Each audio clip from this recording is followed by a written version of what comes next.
ಎಲ್ಲರಿಗೂ ನಮಸ್ಕಾರಗಳು ಹಾಗೂ SSLC ಮತ್ತು PUC ಪರೀಕ್ಷೆಗಳನ್ನು ಬರೆಯುತ್ತಿರುವ ಎಲ್ಲ ಮುದ್ದು ಪುಟಾಣಿಗಳು ಹಾಗೂ ಎಲ್ಲ ಮುದ್ದು ವಿದ್ಯಾರ್ಥಿನಿಯರಿಗೆ ಈ ಒಂದು ಸಂದೇಶ ಏನೆಂದರೆ ಪರೀಕ್ಷೆ.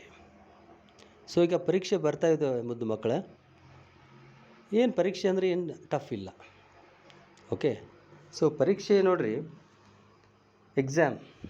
ಇವಕ್ಕೆ ನಾವು ಎಕ್ಸಾಮ್ ಅಂತೀವಿ.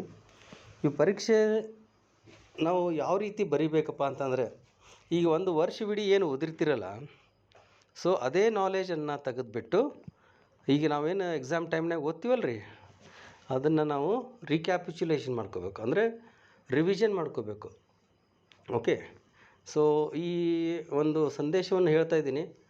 ಯಾಕಂತಂತಂದರೆ ನನಗೆ ಆದಂಥ ಒಂದಿಷ್ಟು ಅನುಭವಗಳನ್ನು ನಾನು ನಿಮ್ಗೆ ಹೇಳ್ತೀನಿ. ನಾನು ಒಬ್ಬ ಆರ್ಡಿನರಿ ಸ್ಟೂಡೆಂಟೇ ಮೊದಲು. ಓಕೆ, ಮೊದಲೇನು ತಿಳ್ಕೊತಿದ್ದೆ, ಎಲ್ಲ ವಿಷಯಗಳು ಟಫು ಅಂದರೆ ಕಠಿಣ ಅಂತ ತಿಳ್ಕೊತಿದ್ದೆ. ಬಟ್ ನಾವು ಏನು ಮಾಡಬೇಕು ಗೊತ್ತಾ, ಯಾವುದೇ ಒಂದು ವಿಷಯ ಟಫ್ ಅಂತ ತಿಳ್ಕೊಂಡಿವಿ ಅಂದರೆ ಅದೇನಾಗತ್ತೆ ರೀ, ಅದು ಟಫ್ ಆಗಿ ಉಳಿತದೆ ರೀ. ಓಕೆ, ಅದನ್ನು ಟಫ್ ಅಂತ ತಿಳ್ಕೊಬಾರ್ದು. ಫಸ್ಟ್ ಯಾವತ್ತು ಹೇಳ್ತೀನಿ, ಯಾವುದೇ ಕೆಲಸ ಆಗಲಿ ಅಥವಾ ಯಾವುದೇ ಪರೀಕ್ಷೆ ಆಗಲಿ ಅಥವಾ ಯಾವುದೇ ಒಂದು ವಿಷಯವಾಗಲಿ ಅದು ಟಫ್ ಅಂತ ತಿಳ್ಕೊಬಾರ್ದು, ಕಠಿಣ ಅಂತ ತಿಳ್ಕೊಬಾರ್ದು. ಒಂದೊಂದು ಸಿಂಪಲ್ ಎಕ್ಸಾಂಪಲ್ ಕೊಡ್ತೀನಿ ನೋಡಿರಿ. ಈಗ ನಿಮ್ಗೆ ಇಷ್ಟವಾದಂಥ ತಿಂಡಿ ತಿನಿಸು, ಫಾರ್ ಎಕ್ಸಾಂಪಲ್ ನೋಡಿರಿ, ಯಾವುದೋ ಒಂದು ತಿಂಡಿ ತಿನಿಸು ಆಗಿರ್ಬೋದು, XYZ ತಿಂಡಿ ತಿನಿಸು, ಅದು ನೋಡೋಕೆ ಚಂದ ಇರ್ತದೆ ರೀ. ಓಕೆ, ಆಮೇಲೆ ಅದು ಮಾಡೋದು ಟಫ್ ಆಗ್ತದ ಅಂಥೇಳಿ. ಓಕೆ, ನಿಮ್ಗೆ ಇಷ್ಟಪಟ್ಟು ನೀವು ತಿಂತಿರ್ತೀರ. ಮಮ್ಮಿ ಏನು ಮಾಡ್ತಾರೆ, ಅದನ್ನೇನು ಮಾಡ್ತಾರೆ, ತಾಯಿ ಅಂದರು ಎಷ್ಟೇ ಟಫ್ ಇದ್ದರೂ ಕೂಡ ನನ್ನ ಮಗ ಅಥವಾ ನನ್ನ ಮಗಳು ತಿಂತಾಳಂಥೇಳಿ ಕಷ್ಟಪಟ್ಟು ಮಾಡ್ತಾರೆ. ಯಾಕೆ ಹೇಳ್ರಿ? ಯಾಕಂತಂದರೆ ನೀವೇ ಒಂದು ಆನ್ಸರ್ ಹೇಳಿದ್ರಿ, ನಮ್ಮ ಖುಷಿಗೋಸ್ಕರ ಅಂಥೇಳಿ. ಓಕೆನಾ? ಈಗ ನಾನು ಒಂದು ವಿದ್ಯಾರ್ಥಿಯಾಗಿ ನಿಮ್ಮ ಜೊತೆ ಮಾತಾಡ್ತಾ ಇದ್ದೀನಿ. ಈಗ ಏನಂತಂದರೆ, ಈಗ ನಮ್ಮ ಖುಷಿಗೋಸ್ಕರ ನನ್ನ ತಾಯಿ ಅಥವಾ ನನ್ನ ತಂದೆ ಎಷ್ಟೇ ಟಫ್ ಇದ್ದರೂ ಕೂಡ ಅವರು ನಮಗೆ ಮಾಡಿ ಹಾಕ್ತಾರೆ ಅಥವಾ ನಮ್ಮ ಸ್ಕೂಲ್ ಫೀಸ್ ತುಂಬ್ತಾರೆ. ಅದಕ್ಕೆ ನಾವು ಅದನ್ನು ಟಫ್ ಅಂತ ತಿಳ್ಕೊಬಾರ್ದು. ಅವ್ರ ಖುಷಿಗೋಸ್ಕರ ಆದರೂ ಕೂಡ ನಾವು ಏನು ಮಾಡ್ಬೇಕು, ಅದನ್ನು ಫಸ್ಟ್ ನಿಮ್ಮ ತಲೆನ ತೆಗೆದು ಹಾಕ್ರಿ. ಏನು, ಗಣಿತ ತಗೋರಿ. ಗಣಿತ ಅಥವಾ PUCಯಲ್ಲಿ ಏನೈತಿ ಫಿಸಿಕ್ಸ್, ಅಥವಾ ಆರ್ಟ್ಸಲ್ಲಿ ಏನೈತಿ ಪೊಲಿಟಿಕಲ್ ಸೈನ್ಸ್ ಆಗಿರ್ಬೋದು, ಕಾಮರ್ಸಲ್ಲಿ ಏನೈತಿ ಅಕೌಂಟೆನ್ಸಿ ಆಗಿರ್ಬೋದು. ಓಕೆ, ಡಿಪ್ಲೊಮಾದಲ್ಲಿ ಏನಾಗಿರ್ಬೋದು, ಇಂಜಿನಿಯರಿಂಗ್ ಮ್ಯಾಥಮೆಟಿಕ್ಸ್ ಅಂತ ಬರುತ್ತೆ, ಎಲೆಕ್ಟ್ರಿಕಲ್ ಅಂತ ಬರುತ್ತೆ, ಯಾವುದೇ ಒಂದು ಸಬ್ಜೆಕ್ಟು. ಈಗ ನೋಡಿರಿ, ಆ ಸಬ್ಜೆಕ್ಟ್ ತೆಗೆದೋರು ಯಾರು? ಮನುಷ್ಯರೇ. ಓಕೆನಾ? ಅದನ್ನು ಈಗ ಹಲವಾರು ಮಂದಿ ಪಾಸ್ ಆಗ್ತಾರೆ. ಅವ್ರಿಗೆ ಎಷ್ಟು ಬ್ರೈನ್ ಇರ್ತಾವ್ರಿ? ಅವ್ರಿಗೆ ಒಂದೇ ಬ್ರೈನ. ಅವ್ರಿಗೆ ಅವ್ರ ತಂದೆ ತಾಯಿ ಎಷ್ಟು ಪ್ರೀತಿ ಕೊಡ್ತಾರೆ, ನಮ್ಮ ತಂದೆ ತಾಯಿನೂ ಅಷ್ಟೇ ಪ್ರೀತಿ ಕೊಡ್ತಾರೆ. ಓಕೆನಾ? ಅವರು ಯಾವ ಬುಕ್ಕ ಓದ್ತಾರೋ ಅದೇ ಬುಕ್ಕ ನಾವು ಓದ್ತೀವಿ. ಬಟ್ ನಮ್ಮಲ್ಲಿ ಏನು ಲ್ಯಾಕ್ ಆಗ್ತಾಯಿದೆ ಅಂದರೆ, ಲ್ಯಾಕ್ ಅಂದರೆ ಗೊತ್ತಿರ್ಬೇಕಲ್ಲ ನಿಮಗೆ, ನ್ಯೂನ್ಯತೆ. ನಾವೇನು ಮಾಡ್ತೀವಿ, ನಮ್ಮ ಫ್ರೆಂಡ್ಸ್ ಯಾರಾದರೂ ಒಬ್ಬರು ಆ ವಿಷಯ ಟಫ್ ಐತ್ಲೆ ಅಂತ ಹೇಳಿಬಿಡ್ತಾರೆ. ಅವ್ರದ್ದು ಮಾತು ಕೇಳಿ ನಾವು ಟಫ್ ಅಂತ ತಿಳ್ಕೊಂಬಿಡ್ತೀವಿ. ಏನಿಲ್ಲ, ವಿಷಯ ಏನೂ ಟಫ್ ಇರೋಂಗಿಲ್ಲ. ಅದನ್ನು ಒಂದು ಸಲ ಓದ್ರಿ. ಒಂದು ಮಾತು ಹೇಳ್ತೀನಿ, ನೆನ್ಪಿಟ್ಕೊಳ್ರಿ ವಿದ್ಯಾರ್ಥಿಗಳೇ ಮತ್ತು ವಿದ್ಯಾರ್ಥಿನಿಯರೇ. ಒಂದು ಇಂಗ್ಲೀಷಲ್ಲಿ ಒಂದು ಸೆಂಟೆನ್ಸ್ ಐತ್ರಿ, ನಮ್ಮ ಗುರುಗಳು ಹೇಳ್ತಿದ್ರು ಮೊದಲು. ಏನಂತಂದರೆ, you have to learn or you have to understand the question first. Okay, you have to understand the question ಅಂದರೆ ಫಸ್ಟ್ ಪ್ರಶ್ನೆಯನ್ನು ಅರ್ಥ ಮಾಡ್ಕೋಬೇಕು ಅಥವಾ ಸಬ್ಜೆಕ್ಟನ್ನು ಅರ್ಥ ಮಾಡ್ಕೋಬೇಕು. ಓಕೆ, ಒಂದು ಸೆಂಟೆನ್ಸ್ ಹೇಳ್ತೀನಿ ನೋಡಿರಿ. Every question has got answer in its statement. ಇದರ ಅರ್ಥ ಏನು ಗೊತ್ತಾ? ಪ್ರತಿಯೊಂದು ಪ್ರಶ್ನೆಗೆ ಅದರ ವಾಕ್ಯದಲ್ಲಿಯೇ ಉತ್ತರ ಇರುತ್ತದೆ. ಓಕೆನಾ? ಈಗ ಒಂದು ಸಿಂಪಲ್ ಎಕ್ಸಾಂಪಲ್ ಕೊಡ್ತೀನಿ ನೋಡಿರಿ. ಏನಪ್ಪ ಅಂತಂದರೆ, ಸಮಾಜ ವಿಜ್ಞಾನ ಅಂದರೆ ಏನು ರೀ? Social science. Okay, social science ಅಂದರೆ ನಿಮ್ಗೆ ಗೊತ್ತೈತೆ. ಸೋಷಿಯಲ್ ಸೈನ್ಸಲ್ಲಿ ಏನು ಬರ್ತೈತಿ?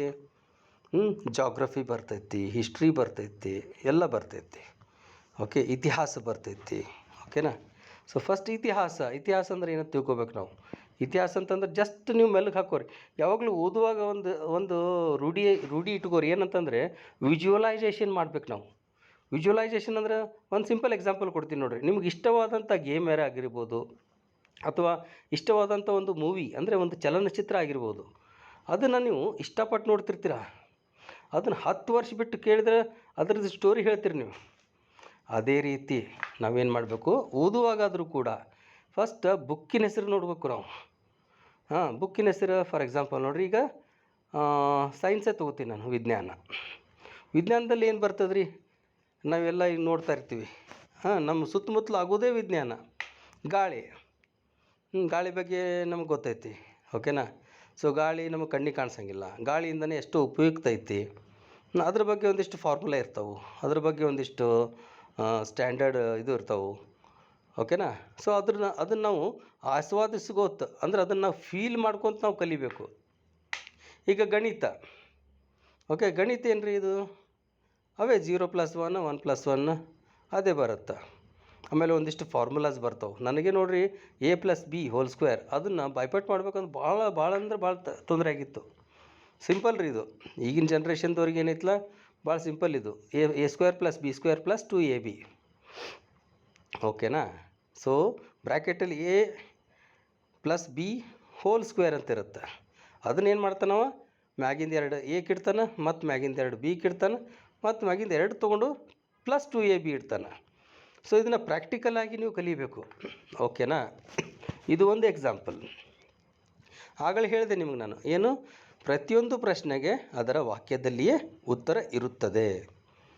ಯಾವುದೇ ಒಂದು ಪ್ರಶ್ನೆ ತೊಗೊರಿ ನೀವು, ಓಕೆನಾ. ಆ ಪ್ರಶ್ನೆ ಫಸ್ಟ್ ಪ್ರಶ್ನೆ ಅಂಡರ್ಸ್ಟ್ಯಾಂಡ್ ಮಾಡ್ಕೊಳ್ರಿ. ಪ್ರಶ್ನೆ ಅಂಡರ್ಸ್ಟ್ಯಾಂಡ್ ಮಾಡ್ಕೊಂಡು ಏನು ಮಾಡ್ಬೇಕು, ನೀವು ಅದನ್ನು ಓದಬೇಕು, ಆಮೇಲೆ ಅದನ್ನು ಸರಿಯಾಗಿ ಬರೀಬೇಕು. ಆಮೇಲೆ ಇನ್ನೊಂದು ಹೇಳ್ತೀನಿ ಮಿತ್ರರೇ, ನೆನ್ಪಿಟ್ಕೋರಿ, ಇಂಪಾಸಿಬಲ್ ಅಂತ ತಿಳ್ಕೊಳ್ಳೋಕೆ ಹೋಗ್ಬೇಡ್ರಿ. ಇದನ್ನು ಭಾಳಷ್ಟು ಲೆಕ್ಚರರ್ಸ್ ಹೇಳಿರ್ತಾರೆ, ಭಾಳಷ್ಟು ನಿಮ್ಮ ಟೀಚರ್ಸ್ ಹೇಳಿರ್ತಾರೆ, ಐ ಆಮ್ ಪಾಸಿಬಲ್ ಅಂತೇಳಿ. ಇದು ಹಳಿದಾಯಿತು, ಆದರೂ ಕೂಡ ಇನ್ನೊಂದು ಸಲ ಹೇಳ್ತಾ ಇದ್ದೀನಿ ನಿಮ್ಗೆ, ಐ ಆಮ್ ಪಾಸಿಬಲ್ ಅಂಥೇಳಿ ನೀವು ಮುಂದುವರಿರಿ, ನಿಮ್ಮ ಯಶಸ್ಸು ನಿಮ್ಮ ಕೈಯಲ್ಲಿದೆ, ಓಕೆ. ಯಶಸ್ಸಿಗೆ ಹಲವಾರು ಸೂತ್ರಗಳಿವೆ. ಈಗಂತೂ ನಿಮ್ಮ ಕಾಲೇಜಲ್ಲಿ, ನಿಮ್ಮ ಸ್ಕೂಲಲ್ಲಿ ಹೇಳ್ತಾ ಇರ್ತಾರೆ. ಆದರೂ ಕೂಡ ನಾನು ಇನ್ನೊಂದು ಸಲ ಹೇಳ್ತೀನಿ, there is no shortcut for the hard work. ಕಠಿಣ ಪರಿಶ್ರಮಕ್ಕೆ ಶಾರ್ಟ್ಕಟ್ ಅನ್ನೋದೇ ಇಲ್ಲ, ಹೌದಾ. ಹಾರ್ಡ್ ವರ್ಕ್ ಮಾಡಲೇಬೇಕು, ಬಟ್ ಅದ್ರ ಜೊತೆಗೆ ಸ್ಮಾರ್ಟ್ ವರ್ಕ್ ಮಾಡಿರಿ.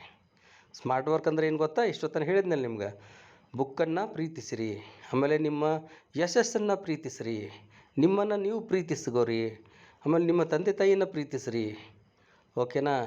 ಅವರು ನೀವು ಪಾಸ್ ಆಗ್ತಿರಲ್ಲ ಅವಾಗ ಎಷ್ಟು ಖುಷಿ ಪಡ್ತಾರಲ್ಲ, ಅದನ್ನು ಪ್ರೀತಿಸ್ರಿ. ಅವಾಗಿನ ಮುಂದಿನ ಫ್ಯೂಚರ್ ಬಗ್ಗೆ ಯೋಚನೆ ಮಾಡಿರಿ. ಇನ್ನೊಂದು ಯುವ ವಿದ್ಯಾರ್ಥಿಗಳೇ, ಈಗ ಪ್ರಶ್ನೆ ಅಥವಾ ಪರೀಕ್ಷೆ ಟಫ್ ಐತೆ ಅಂತೇಳಿ ಒಟ್ಟು ಅಂಜಾಕೆ ಹೋಗ್ಬೇಡ್ರಿ, ದಯವಿಟ್ಟು ಹೇಳ್ತೀನಿ ನಿಮ್ಮದು, ಒಟ್ಟು ಅಂಜಾಕೆ ಹೋಗ್ಬೇಡ್ರಿ, ಓಕೆನಾ. ಕಡಿಮೆ ಬಿದ್ದುಪ್ಪ ಹಂಗೆ ಮನ್ಯಾಗ ಬೈತಾರೆ, ಇಲ್ಲ, ಕಡಿಮೆ ಬಿದ್ದರೂ ಕೂಡ ಏನು ತಲೆ ಕೆಡ್ಸ್ಕೊಬೇಡ್ರಿ, ಮತ್ತೆ ಚಾನ್ಸ್ ಇರ್ತಾವೆ, ಓಕೆ. ಆರಾಮ್ಸೆ ಓದ್ರಿ. ನಿಮ್ಮ ಜೊತೆ ನಿಮ್ಮ ತಂದೆ ತಾಯಿ ಅದಾರ, ನಿಮ್ಮ ಗುರುಗಳು ಇರ್ತಾರೆ, ಗುರುಮಾತೆಯರು ಇರ್ತಾರೆ, ನಿಮ್ಮ ಫ್ರೆಂಡ್ಸ್ ಇರ್ತಾರೆ, ನಿಮ್ಮ ಬಳಗ ಇರ್ತೈತಿ, ಓಕೆನಾ. ಸೊ ದಯವಿಟ್ಟು ಯಾರು ಏನು ಟೆನ್ಷನ್ ತೊಗೋಬೇಡ್ರಿ. ನಿಮ್ಮ ಎಕ್ಸಾಮ್ ಸಮೀಪ ಬಂದಾವೆ, ಪರೀಕ್ಷೆಗಳು ಸಮೀಪ ಬಂದಾವು, ಅದಕ್ಕೇನೈತಲ್ಲ ನೀವು ಆರಾಮ್ಸೆ ಓದ್ರಿ, ಓಕೆ. ಆರಾಮ್ಸೆ ಓದ್ರಿ. Everything will be all right, everything will be fine, ಎಲ್ಲವೂ ಒಳ್ಳೆಯದಾಗುತ್ತೆ. ಯಾಕಂತಂದರೆ ಈಗ ನೋಡಿರಿ, ಐನ್ಸ್ಟೀನ್ ಅವರಿದ್ದರು ವಿಜ್ಞಾನಿ, ಅವ್ರಿಗೂ ಕೂಡ ಒಂದೇ ಬ್ರೈನ್ ಇತ್ತು, ನನಗೂ ಕೂಡ ಒಂದೇ ಬ್ರೈನ್ ಇದೆ, ನಿಮಗೂ ಕೂಡ ಒಂದೇ ಬ್ರೈನ್ ಇದೆ. ಸೊ ನಾವು ಮಾಡಬಲ್ಲೆವಲ್ಲ, ನಾನು ಮಾಡಬಲ್ಲೆ, ನೀವು ಮಾಡಬಲ್ಲೆ, ಹೌದಾ. ಸೊ ಒಂದೇ ಒಂದು ತಲೆಯಾಗಿ ಇಟ್ಕೋರಿ, ಐ ಕ್ಯಾನ್ ಡೂ ಇಟ್. ಇದೊಂದು ನೆನ್ಪಿಟ್ಕೊಂಬಿಡ್ರಿ, ಐ ಕ್ಯಾನ್ ಡೂ ಇಟ್. ಈಗ ನೋಡಿರಿ, ಒಂದೇ ಎಕ್ಸಾಂಪಲ್ ಕೊಡ್ತೀನಿ ನಿಮ್ಗೆ. ವರ್ಷ ಓದಿರಂಗಿಲ್ಲ, ಬಟ್ ಲಾಸ್ಟ್ ಅಯ್ಯಪ್ಪ ನಾವು ಓದೇ ಇಲ್ಲ ಅಂತ ಹೆದರಕ್ಕೆ ಹೋಗ್ಬೇಡ್ರಿ, ದಯವಿಟ್ಟು ಹೆದರಕ್ಕೆ ಹೋಗ್ಬೇಡ್ರಿ. ಯಾರು ಕೈ ಮುಗಿದು ಹೇಳ್ತೀನಿ ನಿಮ್ಗೆ, ದಯವಿಟ್ಟು ಹೆದರಬೇಡ್ರಿ. ನೋಡಿರಿ, ಒಂದೇ ದಿವ್ಸದಾಗ 90% ಮಾಡಿದವ್ರು ಅದಾರ, 95% ಮಾಡಿದವ್ರು ಅದಾರ. ಏನು ಗೊತ್ತಾ, ಅದನ್ನು ನೀವು ಚೆನ್ನಾಗಿ ಅರ್ಥ ಮಾಡಿಕೊಂಡು ಧೈರ್ಯದಿಂದ ಓದ್ರಿ, ಓಕೆನಾ. ಧೈರ್ಯದಿಂದ ಓದ್ರಿ. ಈಗಂತೂ ಎಲ್ಲ ಜನ್ರೇಷನ್ ಚೆನ್ನಾಗಿದೆ, ಆಮೇಲೆ ನಿಮ್ಮ ಸ್ಕೂಲಲ್ಲಿ ಕಾಲೇಜಲ್ಲಿ ಚೆನ್ನಾಗಿ ಕಲಿಸ್ತಾರೆ, ಕ್ವಶನ್ ಪೇಪರ್ ಬಿಡಿಸ್ತಾರೆ, ಓಕೆನಾ. ಸೊ ನಿಮಗೊಂದು ಸಂದೇಶ ಏನಂತಂದರೆ, ದಯವಿಟ್ಟು ಯಾರು ಏನು ಹೆದರಕ್ಕೆ ಹೋಗಬೇಡ್ರಿ, ಆರಾಮ್ಸೆ ಪರೀಕ್ಷೆ ಬರೀರಿ. Wish you all the best. ದೇವರೆಲ್ಲ ಒಳ್ಳೇದು ಮಾಡ್ತಾನೆ, ಒಳ್ಳೇದಾಗಲಿ ನಿಮ್ಗೆ. ಲಾಸ್ಟಿಗೆ ಈ ವಿಡಿಯೋ ಎಂಡ್ ಮಾಡೋಕ್ಕಿಂತ ಮೊದಲು ಒಂದು ಮಾತು ಹೇಳ್ತೀನಿ, ಏನು ಗೊತ್ತಾ, if you think about the trouble, it will remain as a trouble only.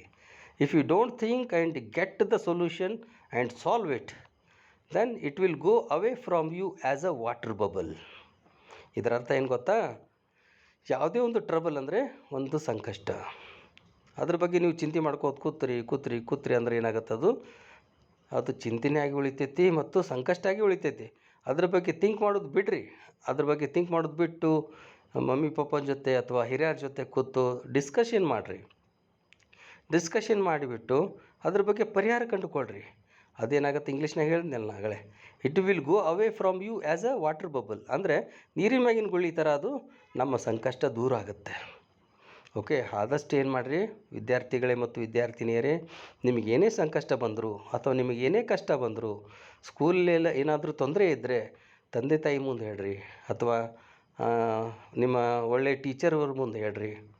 ಓಕೆನಾ? ಸೊ ವಿದ್ಯಾರ್ಥಿ ಮಿತ್ರರೇ, so wish you all the best. Exams ಸಮೀಪ ಬಂದವು, ಆರಾಮ್ಸೆ ಓದ್ರಿ, ಎಲ್ಲ ಒಳ್ಳೆಯದಾಗುತ್ತೆ.